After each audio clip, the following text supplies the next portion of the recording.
Welcome to special analysis. నేను రమ్మ మండవ. ఈరోజు అనాలిసిస్లో భాగంగా మనం తీసుకోబోతున్న టాపిక్ ఏంటంటే పవన్ను ఎవరు టార్గెట్ చేయొద్దు, జగన్ ఆదేశాలు అంటూ కూడా మనం టైటిల్ కాయిన్ చేయడం జరిగింది. సో మనం ఒక సీక్వెల్ ఆఫ్ ఆర్డర్లో అటు అసెంబ్లీలో కానీ ఇటు బయట జరుగుతున్న పరిణామాలు అన్నీ కూడా చూసినట్లయితే ఎక్కడ కూడా పవన్ కళ్యాణ్ కానీ ఆయన పార్టీ నేతలు, మీడియా ముందుకు వచ్చి మాట్లాడుతున్న ఆయన పార్టీ నేతలు కానీ ఎవరు కూడా పవన్ కళ్యాణ్ని టార్గెట్ చేయడం లేదు. ఇక అదేవిధంగా మనం చూసినట్లయితే అటు అసెంబ్లీ వేదికగా గత ప్రభుత్వానికి సంబంధించి జగన్మోహన్ రెడ్డి పాలనకు సంబంధించి పవన్ కళ్యాణ్ అనేక అంశాలు మాట్లాడుతూ వస్తున్నారు. ప్రతిరోజు కూడా ఏదో ఒక విషయంలో ఏదో ఒక అంశంలో మాట్లాడే క్రమంలో పవన్ కళ్యాణ్ చాలాసార్లు జగన్మోహన్ రెడ్డి పరిపాలన టార్గెట్ చేస్తూ వస్తున్నారు. సో గతంలో తప్పులు చేసిన వాళ్ళకి శిక్ష పడాల్సిందే అంటూ కూడా ఆయన మాట్లాడే విధానాన్ని కూడా మనం చూస్తున్నాం. పవన్ కళ్యాణ్ ఇన్ని రకాలుగా తమను టార్గెట్ చేస్తున్నా ఎక్కడా కూడా జగన్మోహన్ రెడ్డి కానీ ఆయన అనుచరులు కానీ పవన్ కళ్యాణ్ టార్గెట్ చేయడం లేదు. మొన్నటి వరకు కూడా టార్గెట్ పవన్ కళ్యాణ్ అనే ఒక మిషన్ మీద వైఎస్ఆర్సీపీ నేతలు పనిచేశారంటే అది అతిశయోక్తి కూడా కాదు. ఎందుకంటే మనం చూసాం పవన్ కళ్యాణ్ పార్టీని వాళ్ళు వదలలేదు, పవన్ కళ్యాణ్ వ్యక్తిగత జీవితాన్ని కూడా వాళ్ళు టార్గెట్ చేస్తూ వచ్చారు. పవన్ కళ్యాణ్ పెళ్ళిళ్ళ మీద ఆఖరికి ఆ పార్టీలో ఒక చిన్న కార్యకర్త నుంచి జగన్మోహన్ రెడ్డి దాకా కూడా పదే పదే అదే అంశాన్ని హైలైట్ చేసేవాళ్ళు. అనేక రకాలుగా పవన్ కళ్యాణ్ని హ్యూమిలియేట్ చేసేందుకు కూడా వాళ్ళు ప్రయత్నం చేశారు. ఎలాగైతే ప్రధాన ప్రతిపక్షమైన టీడీపీని టార్గెట్ చేస్తూ వచ్చారో అంతకంటే రెట్టించిన ఉత్సాహంతో పవన్ కళ్యాణ్ టార్గెట్ చేసిన సందర్భాలు ఉన్నాయి. మనం చూసాం వైజాగ్ గర్జన పేరుతో ఆ పార్టీకి చెందిన మంత్రులు వైజాగ్ వేదికగా వ్యవహరించిన తీరు కానీ అక్కడికి పవన్ కళ్యాణ్ వెళ్తే ఆయనకు అసలు నిద్రలేని రాత్రి, ఒక కాలరాత్రిని చూపించే ప్రయత్నం చేశారు పవన్ కళ్యాణ్కి ఆయన జనవాణి జనసేన భరోసా కార్యక్రమానికి వెళ్తే. అలాంటి ఒక చిన్న ఎగ్జాంపుల్ మాత్రమే. చంద్రబాబు నాయుడు అరెస్ట్ అయి ఉన్నప్పుడు ఆయన పరామర్శించేందుకు వెళ్తుంటే, ఆయనతో మిలాఖత్కు వెళ్తుంటే మొత్తం కృష్ణా జిల్లా బోర్డర్లోనే ఆయన పోలీసులు అడ్డుకున్న పరిస్థితుంది. ఆయన రోడ్డు మీదే బైఠాయించారు ఏకంగా ఆ రోజు. అలా చెప్పుకుంటే ఎన్నో విషయాలు. ఇక ఆయన మూవీస్ని కూడా టార్గెట్ చేశారు. ఆయన మూవీ రిలీజ్ సమయంలోనే టిక్కెట్ల ధరలు అమాంతరం తగ్గించారు. ఇండస్ట్రీ మొత్తాన్ని షేక్ చేసే ప్రయత్నం చేశారు జగన్మోహన్ రెడ్డి.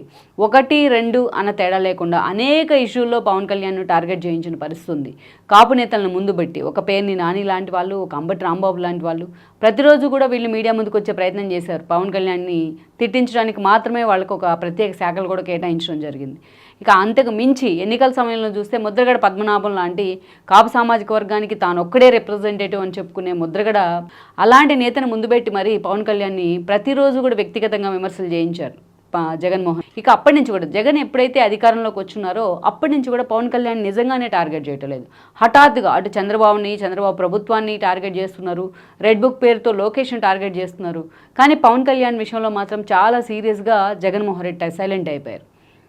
అంతేకాదు తన పార్టీ నేతలు కూడా చెప్తూ వస్తున్నారు. ఆయన మనకున్న సమాచారం మేరకు ఎవరు కూడా పవన్ కళ్యాణ్ని టార్గెట్ చేయొద్దంటూ కూడా మాట్లాడారు. నిన్నటిదాకా తన్నోడితోనే దత్తపుత్రుడు అంటూ ఆయన పెళ్లిళ్ళ వ్యవహారాన్ని తెర మీద తీసుకొచ్చిన జగన్మోహన్ రెడ్డి ఈరోజు అంత సైలెంట్ అవడానికి కొన్ని కారణాలు ఉన్నాయి.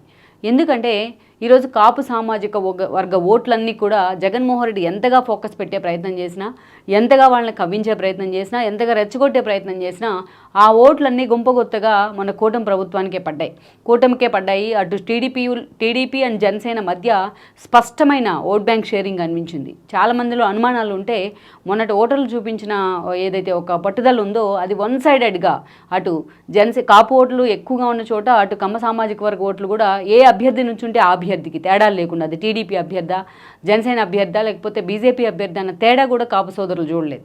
సో ఆ స్థాయిలో తమ ఓట్లను గుద్దిపడేశారు మొన్న. జగన్మోహన్ రెడ్డి ముద్రగడ లాంటి వాళ్ళని పెట్టో, లేకపోతే కాపు సామాజిక వర్గం నుంచి ప్రతినిధులను చోట ఒక బీసీ సామాజిక వర్గానికి చెందిన ఎమ్మెల్యే అభ్యర్థిని పెట్టో ప్రయోగం చేసినా బట్ ఆ స్థాయిలో జగన్మోహన్ రెడ్డి వైపు నిలబడలేదు మొన్న. అంటే 1 సైడెడ్గా కాపు సామాజిక వర్గ ఓట్లన్నీ కూడా కూటమికే పడ్డాయి, కూటమి అభ్యర్థులకే పడ్డాయి. ఇక జనసేన అభ్యర్థుల నుంచున్న చోట అయితే మాత్రం ఆల్మోస్ట్ 100% స్ట్రైక్ రేట్ని ఈరోజు పవన్ కళ్యాణ్ సాధించిన పరిస్థితి. 21 out of 21 సీట్లు జనసేన సాధించిందంటే అది సామాన్యమైన విషయం కాదు. ఎన్ని సీట్లు తీసుకున్నాను అనేది ఇంపార్టెంట్ కాదు, ఎన్ని సీట్లు గెలిచాను అనేది ఇంపార్టెంట్ అంటూ పవన్ కళ్యాణ్ ఫస్ట్ నుంచి మాట్లాడుతూ వచ్చారు. దాన్ని నిజం చేస్తూ నిజంగానే జనసేన 100% స్ట్రైక్ రేట్ని కూడా సాధించింది. సో ఈ క్రమంలోనే ఓడిన తర్వాత జగన్మోహన్ రెడ్డి కళ్ళు తెరుచుకున్నాయి. నిజంగానే ఈరోజు పవన్ కళ్యాణ్ని టార్గెట్ చేస్తే మిగిలి ఉన్న 1-2 తనతో పాటు ఉన్న ఆ కాపు సామాజిక వర్గం నేతలు కూడా తనతో పాటు ఉండేందుకు ఆసక్తి చూపించట్లేదు. అలాంటి పరిస్థితుల్లో తాను పవన్ కళ్యాణ్ టార్గెట్ చేస్తే ఎలాగో అటు కమ్మ సామాజిక వర్గాలతో పాటు మిగతా సామాజిక వర్గాల్లో కూడా తను రిట్రేట్ అయిపోయినారు, డిమోరలైజ్ అయిపోయినారు. ఇలాంటి సిచ్యువేషన్లో ఆయన ప్రత్యేకించి పవన్ కళ్యాణ్ టార్గెట్ చేస్తే ఆయన వెంట ఉన్న ఆ 1-2 కూడా బయటకు వెళ్ళి ఏ జనసేనలోనూ చేరే అవకాశం ఉంటుంది. ఇక పవన్ కళ్యాణ్ 100% స్ట్రైక్ రేట్తో నిజంగానే కింగ్ మేకర్ అయ్యారు మొన్న ప్రభుత్వం ఏర్పాటులో కూడా. అటు బీజేపీ టీడీపీ పొత్తుల్లో కూడా ఆయనే కింగ్ మేకర్గా ఉన్నారు. ఉన్నారు. అలాంటి పరిస్థితుల్లో ఈరోజు పవన్ కళ్యాణ్ ఎఫెక్ట్ని మేము అంచనా వేయలేకపోయామంటూ తోట త్రిమూర్తులు లాంటి వాళ్ళు మాట్లాడుతున్నారు. ఆయన బయటికి మాట్లాడారు, వైఎస్ఆర్సీపీ నేతలంతా లోపలే చర్చించుకుంటూ ఉన్నారు. అలాంటి పవన్ కళ్యాణ్ ఈరోజు తాము టార్గెట్ చేసినట్లయితే అన్ని విధాలుగా కూడా జగన్మోహన్ రెడ్డి ఇబ్బంది పడాల్సి ఉంటుంది. ఇక మోడీతో ఉన్న సన్నిహిత సంబంధాలని అందరూ చూశారు. ఆయన పవన్ కళ్యాణ్ ప్రమాణ స్వీకారం రోజు ఆ స్టేజ్ మీదే. సో ఈరోజు పవన్ కళ్యాణ్ని టార్గెట్ చేస్తే తాను నిజంగానే టార్గెట్ అవడం ఖాయం, అటు జనసేన శ్రేణులతో పాటు మిగతా వాళ్ళకు కూడా. అందుకే జగన్మోహన్ రెడ్డి చాలా సంయమనంతో వ్యవహరిస్తూ ఉన్నారు. ఈ విషయంలో మాత్రం చంద్రబాబు నాయుడిని టార్గెట్ చేస్తూనే, బట్ పవన్ కళ్యాణ్ విషయంలో మాత్రం అంతే సబోరున్గా కూడా ఆయన వ్యవహరిస్తున్నారని అనుకోవాలి. సో అందుకే అన్ని రకాలుగా తన మీద ముప్పేట దాడి జరుగుతోందనే ఒకే ఒక కారణంతోనే ఈరోజు జగన్మోహన్ రెడ్డి పవన్ కళ్యాణ్ విషయంలో సైలెంట్ అయ్యారని అనుకోవాలి. ఎన్ని సీట్లు తీసుకున్నాను అనేది ఇంపార్టెంట్ కాదు, ఎన్ని సీట్లు గెలిచాను అనేది ఇంపార్టెంట్ అంటూ పవన్ కళ్యాణ్ ఫస్ట్ నుంచి మాట్లాడుతూ వచ్చారు. ఓడిన తర్వాత జగన్మోహన్ రెడ్డి కళ్ళు తెరుచుకున్నాయి. నిజంగానే ఈరోజు పవన్ కళ్యాణ్ని టార్గెట్ చేస్తే మిగిలి ఉన్న ఒకరో ఇద్దరు తనతో పాటు ఉన్న ఆ కాపు సామాజిక వర్గం నేతలు కూడా తనతో పాటు ఉండేందుకు ఆసక్తి చూపించట్లేదు. అలాంటి పరిస్థితుల్లో తాను పవన్ కళ్యాణ్ టార్గెట్ చేస్తే ఎలాగో అటు కమ్మ సామాజిక వర్గాలతో పాటు మిగతా సామాజిక వర్గాల్లో కూడా తను రిట్రేట్ అయిపోయినారు, డిమోరలైజ్ అయిపోయినారు. ఇలాంటి సిచ్యువేషన్లో ఆయన ప్రత్యేకించి పవన్ కళ్యాణ్ టార్గెట్ చేస్తే ఆయన వెంట ఉన్న ఆ ఒకరో ఇద్దరు కూడా బయటకు వెళ్ళి ఏ జనసేనలోనూ చేరే అవకాశం ఉంటుంది. పవన్ కళ్యాణ్ ఎఫెక్ట్ని మేము అంచనా వేయలేకపోయామంటూ తోట త్రిమూర్తులు లాంటి వాళ్ళు మాట్లాడుతున్నారు. ఆయన బయటికి మాట్లాడారు, వైఎస్ఆర్సీపీ నేతలంతా లోపలే చర్చించుకుంటూ ఉన్నారు. అలాంటి పవన్ కళ్యాణ్ ఈరోజు తాము టార్గెట్ చేసినట్లయితే అన్ని విధాలుగా కూడా జగన్మోహన్ రెడ్డి ఇబ్బంది పడాల్సి ఉంటుంది. ఇక మోడీతో ఉన్న సన్నిహిత సంబంధాలని అందరూ చూశారు. ఆయన పవన్ కళ్యాణ్ ప్రమాణ స్వీకారం రోజు ఆ స్టేజ్ మీదే. సో ఈరోజు పవన్ కళ్యాణ్ని టార్గెట్ చేస్తే తాను నిజంగానే టార్గెట్ అవడం ఖాయం, అటు జనసేన శ్రేణులతో పాటు మిగతా వాళ్ళకు కూడా. అందుకే జగన్మోహన్ రెడ్డి చాలా సంయమనంతో వ్యవహరిస్తూ ఉన్నారు. ఈ విషయంలో మాత్రం చంద్రబాబు నాయుడిని టార్గెట్ చేస్తూనే, బట్ పవన్ కళ్యాణ్ విషయంలో మాత్రం అంతే సబోరున్గా కూడా ఆయన వ్యవహరిస్తున్నారని అనుకోవాలి. సో అందుకే అన్ని రకాలుగా తన మీద ముప్పేట దాడి జరుగుతోందనే ఒకే ఒక కారణంతోనే ఈరోజు జగన్మోహన్ రెడ్డి పవన్ కళ్యాణ్ విషయంలో సైలెంట్ అయ్యారని అనుకోవాలి.